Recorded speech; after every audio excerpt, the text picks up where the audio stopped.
नीतीश कुमार जी हों, चंद्रबाबू नायडू जी हों, चिराग पासवान जी हों, जयंत चौधरी जी हों, देवे गौड़ा जी हों, जीतन राम मांझी जी हों, सबको समझना पड़ेगा कि जब जंगल में आग लगती है तो न वो बरगद बचते हैं जो हवा को आंधी में तब्दील करते हैं, न वो बांस बचते हैं जो आपसी रगड़ से चिंगारी पैदा करते हैं। मैं आज जद पे हूं तो इतना खुशगुमान न हो, चिराग सबके बुझेंगे हवा किसी की नहीं। कि चिरागों के सफर में दबदबा हो आंधियों का तो फिर अंजाम जुल्मत के सिवा कुछ भी नहीं होगा। ये दुनिया नफरतों के आखिरी स्टेज पर है, इलाज इसका मोहब्बत के सिवा कुछ भी नहीं होगा। लेकिन आपको यह बात समझनी पड़ेगी कि हम तो वो तारीख हैं, जहनों में रहना है जिसे, कागजी पुर्जे नहीं जो फाड़ डाले जाएंगे।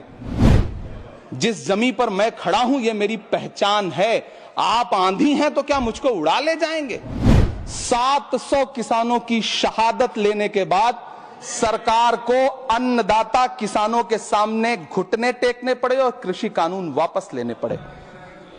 जिल्ले इलाही, जमहूरियत जो है वो नफरत और ठसक से नहीं चलती है, अकड़ से नहीं चलती है, उसमें सबकी हिस्सेदारी जरूरी है।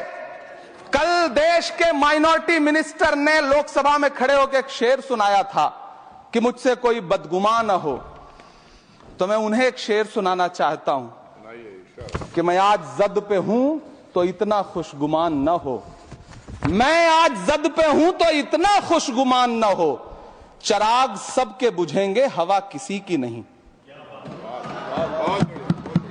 नीतीश कुमार जी हों, चंद्रबाबू नायडू जी हों, चिराग पासवान जी हों, जयंत चौधरी जी हों, देवे गौड़ा जी हों, जीतन राम मांझी जी हों, सबको समझना पड़ेगा कि जब जंगल में आग लगती है तो न वो बरगद बचते हैं जो हवा को आंधी में तब्दील करते हैं, न वो बांस बचते हैं जो आपसी रगड़ से चिंगारी पैदा करते हैं।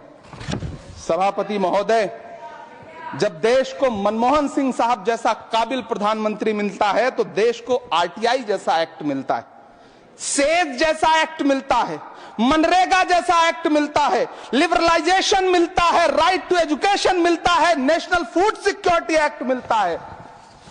लेकिन जब देश को सौगातें मोदी मिलती है तो क्या मिलता है? सीए मिलता है, फॉर्म्स लॉ मिलता है, आर्टिकल 370 मिलता है, इलेक्टोरल बॉन्ड जैसा एक्ट मिलता है और वक्फ अमेंडमेंट एक्ट जैसे बिल देश को मिलते हैं।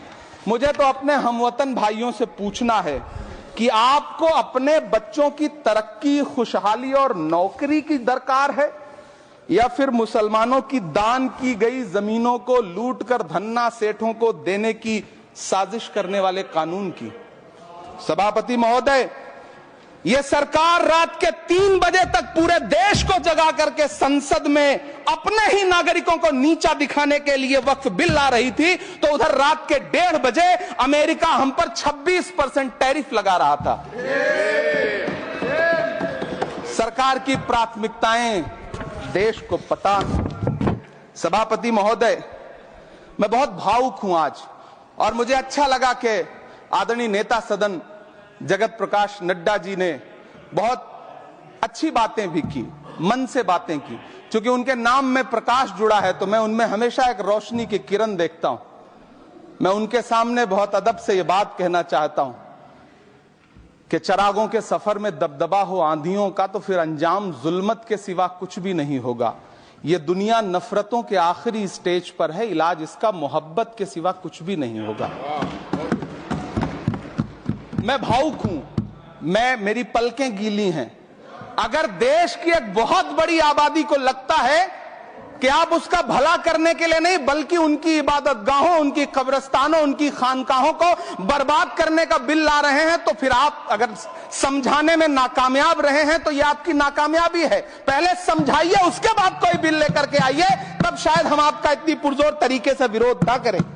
लेकिन सभापति महोदय, मैं अंत में सिर्फ इतना कहना चाहता हूं कि इस बिल में जो भी पॉइंट्स दिए गए हैं, बॉम्सी पोर्टल देख लीजिए, सरकार का झूठ आपको पकड़ में आ जाएगा। हम डरे नहीं हैं, हम सिर्फ सरकार से अपील कर रहे हैं कि हमें अपना समझिए।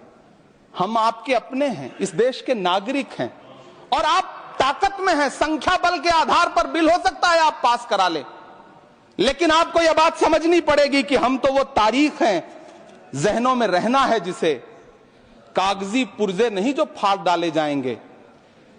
जिस जमी पर मैं खड़ा हूं ये मेरी पहचान है।